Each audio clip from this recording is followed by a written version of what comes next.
जहां तक सरकार का सवाल है, उत्तर प्रदेश में इतनी झूठी सरकार किसी ने नहीं देखी होगी।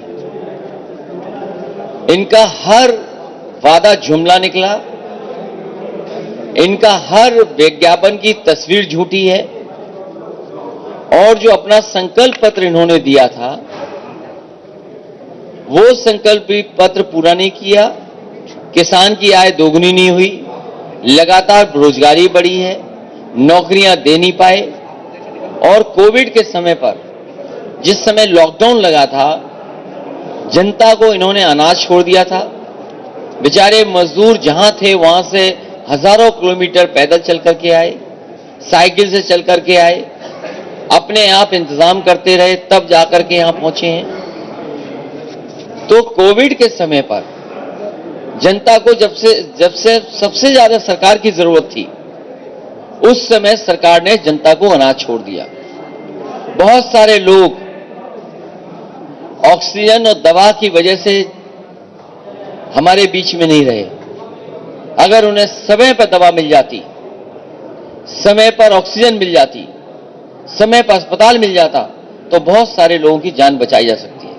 और हम समाजवादी परिवार ने तो देखा है बिल्कुल करीब से। ये सूरज खड़े, इनके परिवार, उनके भाई सब यहां पर मौजूद हैं। इन्होंने कितने करीब से देखा है पंडित सिंह जी को जाते हुए,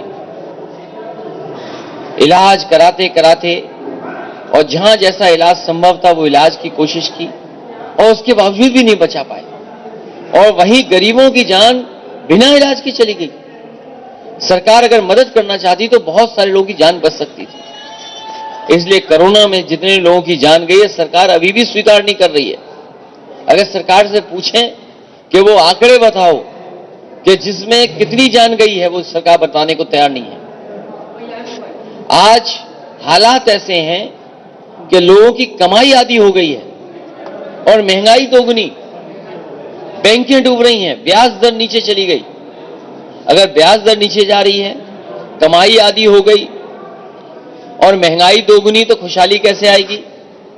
किसी भी किसान की, किसी भी पैदावार की आय दोगुनी नहीं हुई। धान लूट लिया गया, खाद मिल नहीं रही, बीज उपलब्ध सरकार नहीं करा पा रही, डीएपी सरकार उपलब्ध नहीं करा पा रही, कीटनाशक दवाइयां महंगी। तो सरकार आखिरकार कर क्या रही है? जो किसानों को बीज न दिला पा रही हो, खाद न दिला पा रही हो, और अगर बोरी खाद की ले भी ली तो 5 किलो की चोरी हो गई। ये पहली सरकार है। डीजल पेट्रोल कितना महंगा। यही सरकार कहती थी कि हवाई चप्पल में चलने वालों को हवाई जहाज में बैठाएंगे, लेकिन गरीब की जेब काट करके अमीर की तिजोरी भरी जा रही है। अमीर तो संपन्न हो रहे हैं, पैसे से पैसा बनाया जा रहा है, लेकिन गरीब वहीं गरीब होता चला जा रहा है। बड़े बड़े विज्ञापन देखे होंगे नौकरी के, कभी 5 लाख नौकरी, कभी 1 करोड़ रोजगार, फिर 2 करोड़ रोजगार। 1 डिस्ट्रिक्ट 1 प्रोडक्ट में जिलों की खुशहाली ला दी है। जो सरकार सांड ना हटा पाए, उस सरकार से क्या उम्मीद करोगे आप? इसलिए यह सरकार जाने वाली है। जब से समाजवादी पार्टी ने पहला संकल्प पत्र लिया है, जो पहला संकल्प लिया नए साल पे कि गरीबों को और सभी लोगों को 300 यूनिट फ्री बिजली मिलेगी, उसी दिन सरकार घबरा गई। अब सुनने में आया कि उन्होंने भी बिजली की दरें कम करना शुरू किया है, किसानों के सिंचाई के लिए आधा कर दिया। समाजवादी लोग फ्री देना चाहते हैं, ये आधा देना चाहते हैं। अब जनता तय करेगी कि पूरा का पूरा बिजली का, सिंचाई का फ्री किसान चाहता है कि आधा रेट देना चाहता है। अखिलेश ओवैसी ने कहा है कि मेरे सपने में गरीब मुसलमान आते हैं और जो कहते हैं समाजवादी पार्टी को वोट नहीं देना है। बहुत जवाब नहीं देना चाहिए इस सवाल का, लेकिन आने वाले समय में गरीब, किसान, मजदूर ने फैसला लिया और मन बनाया है कि भारतीय जनता पार्टी की सरकार हटाएंगे। ये तमाम लोग जो सपने या इस तरह की बात कर रहे हैं, तो वो बताएं कि वो भारतीय जनता पार्टी के साथ है कि भारतीय जनता पार्टी को हटाना चाहते हैं। उनके लोगों से और किसानों से अपील है कि कम से कम प्रधानमंत्री जी को मंच तक तो जाने देना चाहिए था। मंच पे जाते खाली कुर्सियां देखते तो अच्छा लगता उनको, और खाली कुर्सियों पे भी भाषण देना चाहिए था, क्योंकि यूपी में भी खाली कुर्सियां हैं उनके लिए। तो कम से कम किसान भाइयों से हमारी अपील है कि अकेले मंच पे बोलने तो देते उन्हें। ये क्षेत्र 12 में समाजवादियों का गढ़ था, इसलिए पुनः यहां का क्षेत्र और जनता 12 से भी बेहतर रिपीट करेगी समाजवादी पार्टी। भारतीय जनता पार्टी ने लखनऊ में परशुराम की मूर्ति लगवा दी, समाजवादी पार्टी लगाई है। आप लगाई, आज लगवा दी भारतीय जनता पार्टी। ये भारतीय जनता पार्टी के लिए कुछ नहीं कर सकते। शिलान्यास का शिलान्यास, उद्घाटन का उद्घाटन, दूसरे के काम पे अपना काम और विज्ञापन में तस्वीरें चुराना, जो रास्ता समाजवादियों का है वही रास्ता अपनाना। अखिलेश जी, अखिलेश जी जामीन देना चाहिए, पीएम को कुर्सियां खाली रहती हैं। नहीं देखिए, प्रधानमंत्री की चूक का बहाना बना के स्टैंड नहीं, मुझे याद है अपना एक समय मैं कोडरमा में गया था, तो मैं देख रहा था कि हमारी पार्टी के नेता लगातार मुझे रोक रहे हैं। कार्यक्रम 11 बजे का था, बोले आधे घंटे रुक जाइए, फिर आधे घंटे रोका, फिर आधे घंटे रोका। जब 1.5 घंटा हो गया तो मैंने कहा कितनी देर रोकोगे तुम मुझे? तो एक ने मुझे कान में बताया कि लोग कम आए हैं। तो मैंने कहा लोग कम होने से नहीं है सवाल, वहां सोचिए 25 लोग थे कोडरमा में, मैं 25 लोगों के बीच में भाषण देने गया था। तो इसलिए मैं कह रहा हूं कि किसान भाइयों से हमारी अपील थी, कम से कम खाली मंच पे प्रधानमंत्री जी को जाना चाहिए था, जाने देना चाहिए था खाली मंच पे। और कम से कम उस दिन प्रधानमंत्री जी और बीजेपी के लोग ये बताते कि 3 काले कानून क्यों लाए गए थे और 3 काले कानून क्यों वापस किए गए थे, ये सुनने को पूरा देश रह गया। इसलिए हमें दुख है इस बात का। बीजेपी पूरे देश में जहाँ भी मंदिर है, चाहे वो जैन का मंदिर हो, चाहे अपने उत्तर प्रदेश का वाराणसी का मंदिर हो, तमाम जो लोग हैं बीजेपी के बड़े नेता है वो पूजा पाठ कर रहे हैं, उनकी नहीं तो सुरक्षा की बात को लेकर कह रहे हैं। नहीं, मैंने नहीं, देखिए जहां तक सुरक्षा का सवाल है, सुरक्षा महत्वपूर्ण विषय है, लेकिन पूरा देश इस बात से रह गया सुनने के लिए कि 3 काले कानून क्यों लाए गए थे और 3 कानून क्यों वापस हुए थे। मुझे जो जानकारी है, मुझे ये लगता है कि भारतीय जनता पार्टी वहां ये बताती कि 3 कानून क्यों लाए गए थे किसानों के लिए, 3 कानून क्यों वापस हुए, ये पूरा देश सुनने को रह गया। प्रधानमंत्री ने कहा कि उन्हें खुशी है कि वो लौट पाए, लेकिन क्या उन्हें दुख नहीं जाहिर करना चाहिए था जो 700 किसान नहीं लौट पाए दिल्ली से? इस 700 किसानों की जान गई है, उसके लिए तो समाजवादी पार्टी ने कहा है कि उनके परिवारों को 25 लाख रुपए की मदद की जाएगी। अखिलेश जी, साक्षी महाराज ने कहा है कि ये खालिस्तानियों की साजिश है या फिर पंजाब सरकार की टीम है, बताएं। मैं भारतीय जनता पार्टी के, जो भारतीय जनता पार्टी जब एयरपोर्ट दिखाना था तो चीन का एयरपोर्ट दिखा रहे थे। अगर ये मोबाइल इंटरनेट नहीं होता तो हम कभी नहीं पकड़ पाते बीजेपी को। इन्होंने फ्लाईओवर कहां का दिखाया? कलकत्ता का। कारखाने कहां के दिखाए? अमेरिका के। तो इनका हर विज्ञापन झूठा है। बीजेपी कभी भी कोई झूठ बोल सकती है। महाराज का जो बयान है कि खालिस्तानियों की साजिश, इसीलिए मैं कह रहा हूं वो बीजेपी के सेना, तो वो कोई भी झूठ बोल सकते हैं बीजेपी के लोग, इसलिए आप भी सावधान रहिए। उन्होंने ये कहा था कि अगर कुछ होता तो देश आपके हवाले होता। याद कीजिए, बीजेपी ने कहा कि नोटबंदी हो जाएगी तो भ्रष्टाचार खत्म हो जाएगा। आप पत्रकार साथियों सब जानते हो, क्या भ्रष्टाचार खत्म हो गया? पत्रकार साथियों बताइए, भारतीय जनता पार्टी ने कहा कि जिस समय नोट बंद हो जाएगा उसी समय भ्रष्टाचार खत्म हो जाएगा, काला धन वापस हो जाए, काला धन नहीं होगा। क्या मुझे आप बताओगे क्या उनके उस फैसले से काला धन वापस आ गया? तो इसलिए बहुत सावधान रहिए, भारतीय जनता पार्टी से ज्यादा झूठ बोलने वाली पार्टी कोई नहीं है। भाजपा के भगवान राम है, आपके परशुराम को आने वाले दिन में माना जाए कि फिर जन्मभूमि अब अखिलेश यादव बनवाएंगे। हमारे लिए सभी लोग भगवान हैं, आप भी भगवान हैं, क्योंकि आपके अंदर भी भगवान है। आपका धन्यवाद जो प्रेस के लिए बुलाया। मंदिर का काम रुकेगा तो नहीं, बड़ा सवाल उन्होंने किया। क्या पूछा? उन्होंने सवाल किया। अरे आप लखनऊ से आए हो, मैंने कई बार आपसे कहा समाजवादी सरकार में जो एक्सप्रेसवे बनाया था वो 22 और 23 महीने में बनकर तैयार हो गया था। जो लखनऊ की मेट्रो बनी थी वो रिकॉर्ड टाइम में बनी थी देश की। लोक भवन भी रिकॉर्ड टाइम में बना है। समाजवादी पार्टी का जो काम है वो रिकॉर्ड टाइम में बनाने का है। मैंने पहले भी कहा कि अगर मंदिर बनाना होता तो 1 साल में बनकर तैयार हो जाता। ये मंदिर नहीं, मंदिर से वोट लेना चाहते हैं। इनके लिए वोट इंपॉर्टेंट है, मंदिर बाद में है। हमारे भगवान परशुराम जी का मंदिर 6 महीने में बन गया। आप पता करिए 3 महीने में बन गया नहीं बन गया। हमारे यहां जितने लोग बैठे हैं बताओ, आपके घरों में छोटा मोटा मंदिर घर परिवार में है कि नहीं है? सबके यहाँ कैलेंडर है। सवाल वो नहीं है, सवाल ये है कि इन्होंने कहा कि हमने नौकरी दे दी। गोंडा में बताओ कितनी सरकारी नौकरी मिल गई। इनको विज्ञापन देना चाहिए कि हमने गोंडा में इतने सरकारी नौकरी दी है। इन्होंने कहा कि 3 करोड़ रोजगार दिए हैं। आज भी टीवी पर चल रहा हुआ एड, एमएसएमई का जो एड चल रहा है उसमें 2 करोड़ रोजगार बताते हैं। तो बताइए गोंडा में कितने लोगों को रोजगार मिल गया है? इन्होंने वादा किया था देने का, लैपटॉप दे रहे हैं, टैबलेट, और 4.5 साल से टैबलेट देते रहे, पता नहीं कौन सी।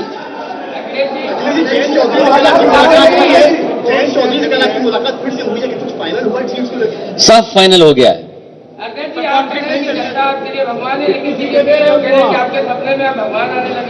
देखिए समय समय पर यहाँ जितने लोग हैं कभी कभी सपना देखते होंगे। हो सकता है आज पत्रकार साथी कोई सपना देखा हो। क्या कोई मुझे पत्रकार साथी अपना सपना मुझसे शेयर करेगा? अरे भाई रुक जा भाई, सपना देख ले पहले। यहाँ जितने पत्रकार साथी यहाँ बैठे हैं, अगर मैं उनसे जानना चाहूं कि आपको सपना आता है कि नहीं आता है?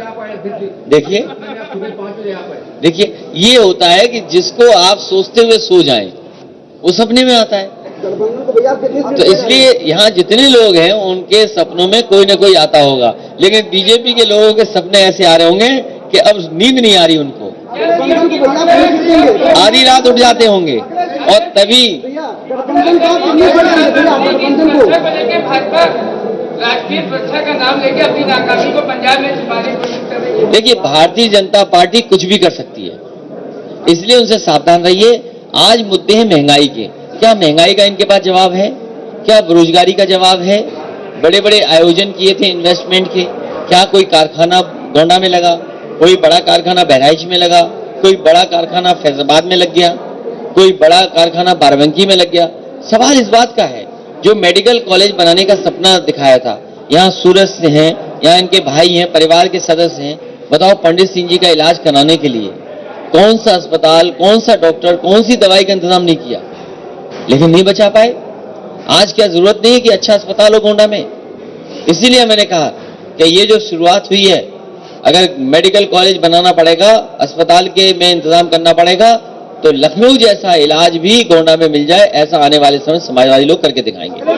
अच्छा आप बताइए, ये जो एम्बुलेंस चल रही है, क्या इन्हें एम्बुलेंस नहीं बढ़ानी चाहिए थी? एम्बुलेंस नहीं बढ़ानी चाहिए थी। और गोंडा जैसे कस्बे में हमने वादा किया है कि आने वाले समय समाजवादी सरकार बनेगी तो सीवर लाइन भी बिछा दी जाएगी और यूनिवर्सिटी भी बनेगी, और आज के समय के हिसाब से जो पढ़ाई होती है उन पढ़ाइयों का भी इंतजाम होगा। और बताइए अभी तक गन्ने का भुगतान नहीं हुआ। ये रुक जाइए, पुरानी बात भूल जाइए। 12 से 17 तक आपने विकास किया और भरपूर विकास किया, 17 में आपको समर्थन जनता का क्यों नहीं मिला? इसलिए नहीं मिला कि समाजवादी पार्टी समझाने में कामयाब नहीं रही। इस बार है। अरे रुक जाइए, समझाने में जितना हमें समझाना चाहिए था, जैसे लैपटॉप था, एम्बुलेंस थी, 100 नंबर वाली व्यवस्था थी। एम्बुलेंस में कितनी एम्बुलेंस बीजेपी ने बढ़ा दी गोंडा में? आपको सवाल पूछना चाहिए। कितनी 100 नंबर वाली जो गाड़ियां जिनको 112 कर दिया, कितनी पुलिस के लिए सुविधा दे दी, कितने लैपटॉप दे दिए। जिस समय लॉकडाउन में नेटवर्क, एम्बुलेंस, पुलिस और लैपटॉप काम कर रहा था, आपके मोबाइल काम कर रहे थे, बताओ सरकार ने क्या मदद की? समाजवादियों को दिए हुए लैपटॉप काम आ रहे होंगे बच्चों के भविष्य के लिए, और आप बेहतर जानते होंगे कि किसी न किसी घर में हो रहा होगा लैपटॉप। ये माना जाए कि आपने विज्ञापन कम दिया था क्या? नहीं, हम लोगों ने विज्ञापन पे उतना खर्च नहीं किया था जितना भारतीय जनता पार्टी खर्च कर रही है। और इसलिए इसकी जानकारी बता दूं मैं, हिटलर के जमाने में, अरे सुन लो भाई, हिटलर के जमाने में एक प्रोपेगेंडा मिनिस्टर होता था। केवल हिटलर ने एक प्रोपेगेंडा मिनिस्टर बनाया था। अरे लखनऊ के पत्रकारों क्या टाइप कर रहे हो? ये लखनऊ से आए पत्रकार। हिटलर के जमाने में एक प्रोपेगेंडा मिनिस्टर होता था और बताओ पूरी सरकार प्रोपेगेंडा है, पूरा बजट प्रोपेगेंडा में चला गया। हर बात इनकी झूठी है। आज मैंने विज्ञापन देखा पूरे पेज का, हर बात झूठी है। कह रहे 59 मेडिकल कॉलेज चल रहे हैं। बताओ कहां 59 मेडिकल कॉलेज चल रहे हैं? 59 में गोंडा का भी होगा। बताओ गोंडा के लोगों आपका मेडिकल कॉलेज चल रहा है? बहराइच का चल रहा है क्या? फैजाबाद का जो समाजवादियों ने दिया था उसी को भी जोड़ लिया गिनती में। जितने बने हैं, चाहे समाजवादियों ने बनाए हों चाहे पहले बने हों, सब सूची में डाल दिया, बोला कि बीजेपी ने बनाए हैं। जितने भी मेडिकल कॉलेज बने हैं अंग्रेजों के जमाने से लेकर के अभी तक, सब भारतीय जनता पार्टी ने अपनी सूची में डाल लिया कि हमने मेडिकल कॉलेज बनाए हैं। इससे बड़ा झूठ क्या हो सकता है? आप एकदम सही बोल रहे हैं। नहीं, सही नहीं बोल रहे हैं। सवाल हो जाए, आप एकदम सही बोल रहे हैं। इसके मतलब जयंत चौधरी को 100 सीट दे रहे हैं और राकेश टिकैत को भी टिकट देंगे। नहीं, ये कहीं और से बात ला रहे हो आप। हमारी और जयंत चौधरी जी की और जितने भी हमारे साथ गठबंधन दल हैं उनके साथ सीटों का एडजस्टमेंट बहुत जल्दी हो जाएगा और आपको भी जानकारी मिल जाएगी। पिछले जो आपकी गवर्नमेंट रही है 5 साल उसमें दंगे बहुत थे और ये जो गवर्नमेंट है इसमें दंगे नहीं हुए। ये पास की जो अगर गवर्नमेंट आ रही है, हम लोग सारे लोग उठा रहे हैं, तो दंगे को कंट्रोल करने के लिए आपके पास क्या है?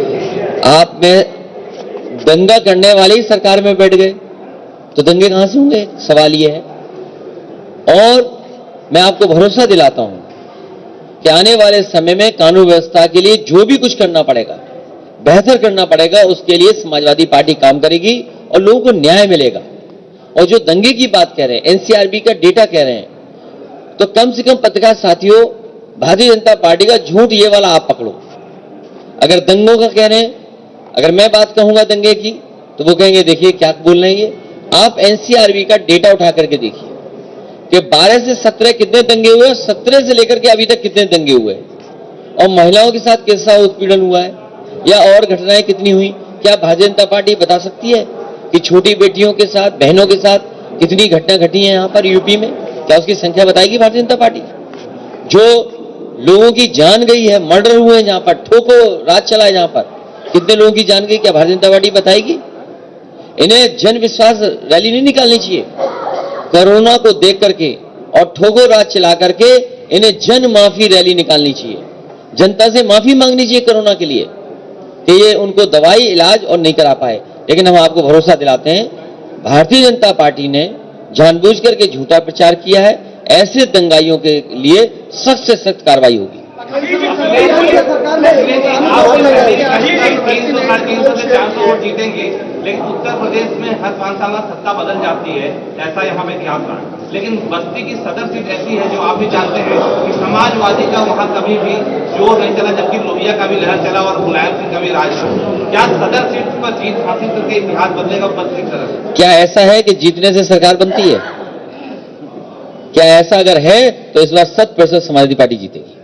कोविड को लेकर सर आपने बोला, रैली में भी बोला था, आपने आगे के कार्यक्रमों को भी रोक रखा है। अभी की स्थिति में कोविड को लेकर क्या उम्मीद रखिएगा अपने कार्यकर्ताओं को, तमाम को? जो भी कोविड के प्रोटोकॉल चुनाव आयोग से आएंगे उनको पूरी तरीके से फॉलो करने का काम समाजवादी पार्टी करेगी।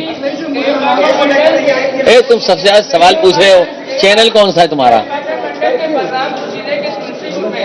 अभी चेयरमैन प्रतिनिधि की हत्या हुई, आपने कहा कि तमाम लोगों को राज चल रहा है और कानून व्यवस्था बहुत पुलिस कबाड़ा हो चुकी है, अभी तक अपराधी पकड़ से दूर। देखिए, केवल एक नहीं जो आपने वो समाजवादी पार्टी का कार्यकर्ता नेता, समाजवादी पार्टी का नेता था जिसकी जान गई है। हमारी पार्टी के लोग घर परिवार से मिले हैं जाकर के, और केवल एक जगह नहीं, आज भी अगर उठा करके देखोगे आप उत्तर प्रदेश में तो न जाने कितनी हत्या हुई होंगी। सरकार ठोको राज पर पूरा खुला छूट है, कोई भी किसी को कहीं मार सकता है। और आपके यहां भी तमाम घटनाएं हुई हैं। मुझे याद है शुरुआती दौर में माइनिंग करने के लेकर के बच्चे दबा दिए गए थे, जेवीसी से दब गए थे, बच्चों की जान चली गई थी, कई लोगों की जान गई। मुझे याद है पंडित सिंह जी जीवित थे, मैंने कहा उन परिवारों की मदद करो, पंडित सिंह जी गए थे, उन परिवारों की मदद करके आए थे। बहुत सारे मजदूरों की जान गई, कोई सरकार ने मदद नहीं की। मदद किसी ने की तो समाजवादियों ने की मदद। तो इस उत्तर प्रदेश में ठोको राज चल रहा है और इस बार जनता वोटों से भारतीय जनता पार्टी को ठोक करके बाहर कर देगी। रिपोर्ट शेयर करिए। उनका कहना है कि पिछले सालों में मुसलमानों की स्थिति और वो लगातार खराब हुई है। उसमें उनका आपसे सवाल उन्होंने पूछा है कि आपकी सरकार यहाँ पर आई, आपने मुसलमानों के लिए क्या किया और अगर समाजवादी पार्टी हर वर्ग के लोगों को साथ लेकर के चल रही है और जिन्हें विशेष आवश्यकता है पढ़ाई की, शिक्षा की और स्वास्थ्य की, उनके लिए ठोस कार्यक्रम भी बने समय समय पर। चाहे हमें विद्याधन देना पड़ा हो, चाहे समाजी पेंशन से जोड़ना पड़ा हो, चाहे हमें घर देने पड़े हों, चाहे उनके गांव का विकास करने का मौका मिला हो, समाजवादी पार्टी ने बिना भेदभाव के सबके साथ एक सा व्यवहार कर करके उनके बीच में विकास करने का काम किया है। और डेटा कहता होगा, आज कुछ भी कहे कोई भी, लेकिन जो डेटा अवेलेबल होगा अगर वो उसको देखेंगे तो समाजवादी पार्टी ने ज्यादा काम किया होगा। किस पे? Bharatiya Janata party digital India के चक्कर में फंस गई। वो अपने ही व्यक्ति पर छापा मार दिया। आप में से सब लोगों को पता होगा कि जिस समय छापा मारा गया एक कानपुर के इत्र व्यापारी पर, पूरे अखबारों ने, टीवी ने और बीजेपी के लोगों ने यह प्रचार किया ये इत्र व्यापारी वही हैं जिन्होंने समाजवादी इत्र बनाया था। लेकिन जब सच्चाई सामने आई और रुपया ज्यादा दिखाई दिया तो किसी ने स्वीकार नहीं किया कि ये समाजवादी इत्र वाला है। तो अपनी नाकामी छिपाने के लिए, अपनी बदनामी छिपाने के लिए भारतीय जनता पार्टी ने दोबारा छापे मारे हैं। ये छापे इसलिए मारे जाते हैं कि लोग बदनाम हो जाएं, चुनाव में प्रचार न कर पाएं, समाजवादी विजय रथ न निकल पड़े। आपने अभी बताया कि समाजवादी पार्टी के एक नेता ने, जो भगवान परशुराम का भक्त था और उसके साथ बहुत सारे लोग थे जो भगवान परशुराम को मानते हैं, उन्होंने उनकी मूर्ति लगा दी। आज बीजेपी ने भी मूर्ति लगा दी। इसी तरीके से रथ न चल जाए। समाजवादी पार्टी का एक विजय रथ चला, भारतीय जनता पार्टी के 6 चौमीन रथ निकले। आपने नहीं देखा? एक रथ भारी है 6 रथों पे, और रथ को अगर दूर से देखोगे तो वो चौमीन का रथ दिखाई देता है। मुख्यमंत्री ने हमारे मंच से यह कह दिया कि अयोध्या और काशी और इसके बाद मथुरा छोटा कैसे रह सकता है। तुम्हें सवाल ये पूछना चाहिए, मुख्यमंत्री टिकट मांग रहे हैं, कभी इस विधानसभा से, कभी उस विधानसभा से, कभी उस विधानसभा, उन्हें कोई टिकट नहीं दे रहा। लेकिन सर जैसे हिंदुत्व की राजनीति 2000 अरे आप जानते ही नहीं हो।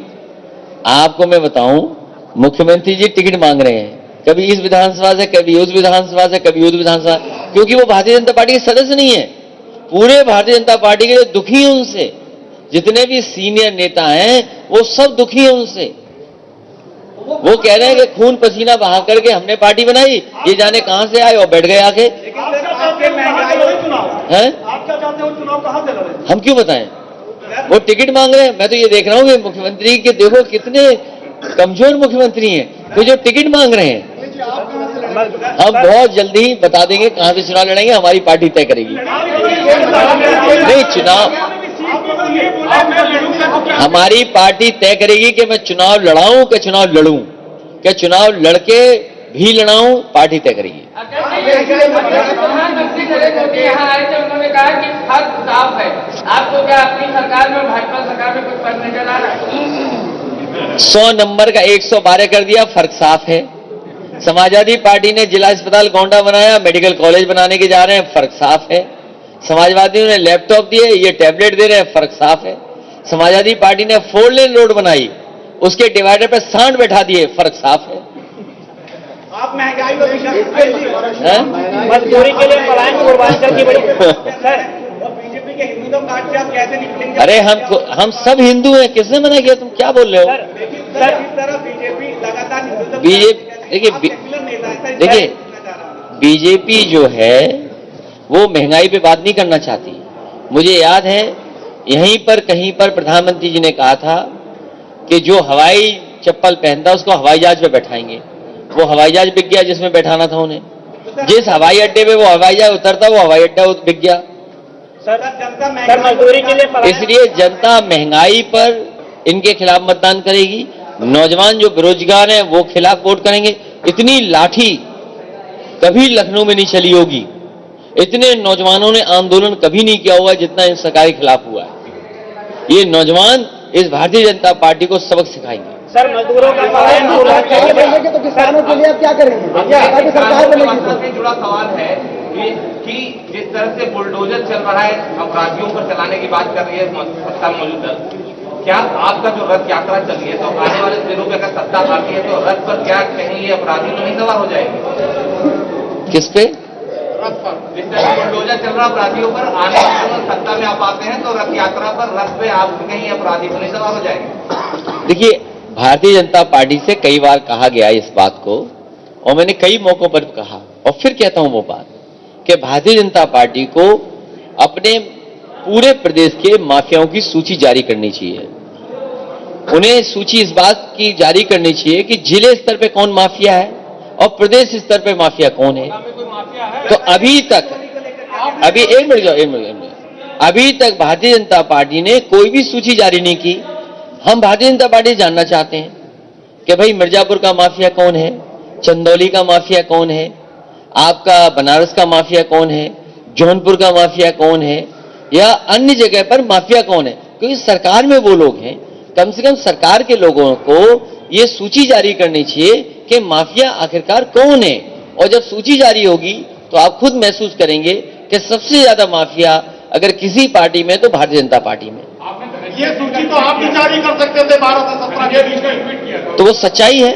दानंजय सिंह को लेकर आपने ट्वीट किया। नहीं, किसी व्यक्ति का नाम ले करके ये सरकार बताए ना कि कौन माफिया है कि नहीं है। और उनके बाद जो इंटरव्यूज आए टीवी पर, जिन लोगों ने कहा, वो क्या स्वीकार कर रहे हैं। आप इंटरव्यू सुनिए ना, आप इंटरव्यू सुनिए उन लोगों का। तो सरकार को आपके साथ इस समय कोई भी माफिया नहीं माना जाए। हमारे साथ कोई माफिया हो बताओ, आप तो हटा दें जल्दी। कोई हो माफिया बताओ आप। बीच में आपने सूची को ले जारी की। नहीं, आप हमें बताइए, कोई माफिया हो तो बताइए। हमें तो ये 2 लोग माफिया दिखाई दे रहे हैं। भाजपा वाले कह रहे हैं कि सपा ये प्रेस माफिया है।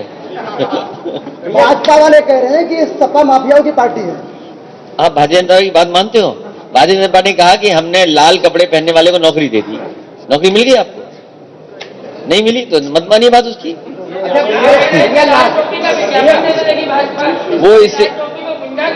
वो इसलिए उन्हें लाल टोपी याद आ रही कि वो घबरा गए हैं कि ये लाल टोपी वाले समाजवादी लोग जनता के बीच में जो काम करके दिखाए हैं उससे घबरा गए हैं।